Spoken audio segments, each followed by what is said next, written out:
So Godzilla vs. Kong comes out in a little over a week, and since I started rewatching the movies, you know what, I said I might as well review them. So today we are talking about Godzilla from 2014.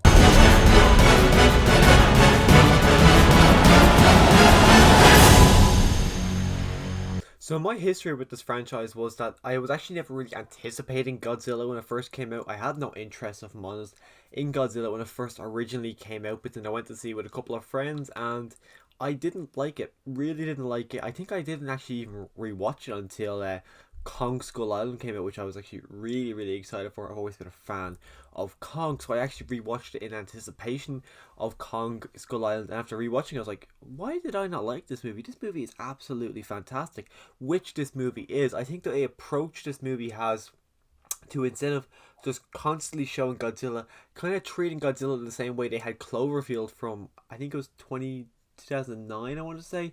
The way that you don't really see him. You see Godzilla, like you see the start of a fight, you see a fight starting to break out, but then all the human characters get rushed into a building, and that's the end of it. A lot of people gave out about that. They kind of fix it in the King of the Monsters movie, but I think that approach to the action is really cool. We kind of get it from the human perspective, which a complaint I do have with this movie is the human character and the fact that I think Bryan Cranston, I would love him to see more with him. I think he's absolutely fantastic in this movie. The mystery behind his character and everything he's wondering, I absolutely adore.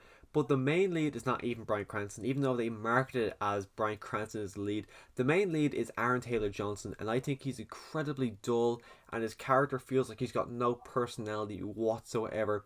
Aaron Taylor Johnson, personally, as of what I've seen him in this, Tenant, and Age of Ultron, and he hasn't really sold me as an actor. I'm not blown away with him as an actor. And just him in this movie, as I said, I think he's got no personality. He's extremely dull. Even Elizabeth Olsen, who I'm a massive fan of her within the MCU, but in this movie, I think she is quite forgettable too. You really would forget she's in this, except for the fact that it's Elizabeth Olsen. There's nothing about this performance in this movie that makes her stand out amongst the crowd. The action in the movie, as I said, it's very few and far between. There really isn't a lot of action in this movie.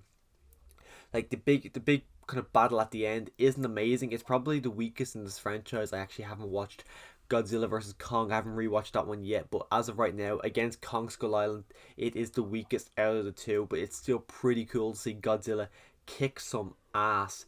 The kind of mystery, or not the mystery, but the mystery in the first, I want to say half an hour, 40 minutes, whenever Bryan Cranston characters leave the movie, the entire mystery throughout the first, I want to say, 1/3 of this movie is easily my favourite part. I love the mystery of what's happening behind the background, everything, people wondering, what is this, what is happening here. All that mystery works really well for me. And I feel once that mystery is gone and we get some of the answers that we were wondering, I feel the movie drops massively in quality, and I actually kind of lose a bit of interest because of that. But I do love the opening mysteries and everything. The creature designs in this absolutely look fantastic. They look, oh my god, they look amazing. They look real. They actually look real for a movie that is um 7 years old. They absolutely look stunning, and it's just, yeah, I can't say enough. The Godzilla looks great. I don't know the other creature's name, but he looks fantastic. All of these creatures, all the designs in this movie do look amazing.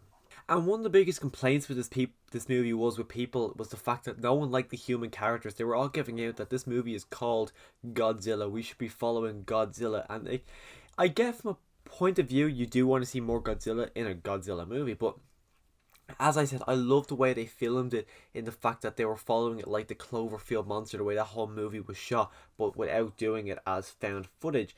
And I think, as much as we see as Godzilla, I would have liked to see a little bit more, which we do get to see in King of Monsters, of course. But I like the way that we don't see a lot. I love the way a lot of it is left up to mystery. You wonder, like, what happened there, because you don't see cities. Like, there's a battle happening in a city, we don't see how that battle ends. Is the city destroyed? We don't know. I love the fact that this movie is literally covered in mysteries, and it just leaves you wondering and asking so many questions by the end of the runtime. I love the way this movie looks. I said the creature design is fantastic, but there's just so many beautiful shots. One that has always stood out to me is the shot in particular towards the end of the movie when the soldiers are jumping out of the plane and they're going into the kind of smoky atmosphere where they got the red kind of the red kind of cloudy bit attached to their foot, so you can see where they're going down. I love that shot. That is an absolutely stunning shot, and you could tell the kind of filmmakers love that shot too, because of course they used it in the trailer really really heavily. So when it does come to Godzilla 2014, though, this is a movie I do go back and rewatch at least once a year ever since 2017. It is a movie that I would love to see on the big screen again. I think this movie screams to be put on the big screen. I think it's fantastic. My 43-inch TV is nowhere near the comparison that it should be viewed on. I do have my minor complaints with it, but as a whole, I really really enjoy this movie. I go into a monster movie to watch monsters beat the crap out of each other. Though I don't see enough of it in this movie, what I do get in this movie really does satisfy me enough to do want to keep going back and watch this movie, because what I see in the monster action is definitely enough. No, it's not enough, sorry. I would like to see more, but it's enough to satisfy me at the certain amount I am at. Hopefully in later movies like Godzilla versus Kong, I'm hoping that I don't care about the human characters. Everyone's giving out the human characters. I like they can be there. I don't really care. I'm gonna complain about them if they're there and they're like not really serve as a point. But I do want to see them two monsters kick the absolute crap out of each other. That's all I want to see when it comes to these monsters movies. So hopefully King of the Monsters or Godzilla versus Kong can hold up against that. If you want to hear my thoughts on Godzilla versus Kong, as well as Kong Skull Island and Godzilla King of the Monsters, make sure you click the subscribe button so you can come back and watch my reviews of all three of those movies. I've seen Kong Skull Island again. I'm going to rewatch Godzilla either tonight or tomorrow night, so stay tuned for my review of all three of those movies. And as always, thanks for watching.